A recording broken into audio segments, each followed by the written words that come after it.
Hello viewers, আশা করি আপনারা সবাই ভালো আছেন। তো আজকে আমি যে ভিডিওটি নিয়ে চলে এসেছি, আজকের ভিডিওতে আমরা আলোচনা করব আপনারা কিভাবে বুঝবেন যে কবুতরের ডিম জমেছে বা ডিম থেকে বাচ্চা হবে।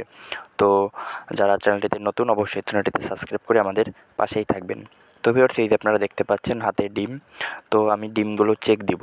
তো আপনারা বা আপনাদের কবুতর যখন ডিম পারবে, আপনাদের কবুতর ডিম পাড়ার 5 থেকে 7 দিন পরে আপনারা ডিমটি চেক দিবেন।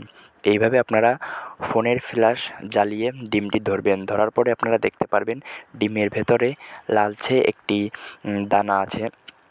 লাল যদি রক্ত জমাট বাঁধে বা রক্তের একটা শিরার মতন দেখা যায়, তাহলে আপনারা বুঝবেন যে এই ডিম থেকে বাচ্চা হবে বা ডিমটি জমেছে। তো ভিউয়ার্স, এইভাবে আপনারা দেখবেন প্রথম 5 থেকে 7 দিন আপনারা একটা চেক দিবেন, আর 10 থেকে 12 দিনে আরেকটা চেক দিবেন, তাহলে আপনারা সম্পূর্ণ ক্লিয়ার হয়ে যাবেন। তো ভিউয়ার্স, আজকের ভিডিওটি এই পর্যন্তই। পরবর্তীতে আরও একটি নতুন ভিডিও নিয়ে চলে আসবো পিয়াল টেরিলফটের পক্ষ থেকে।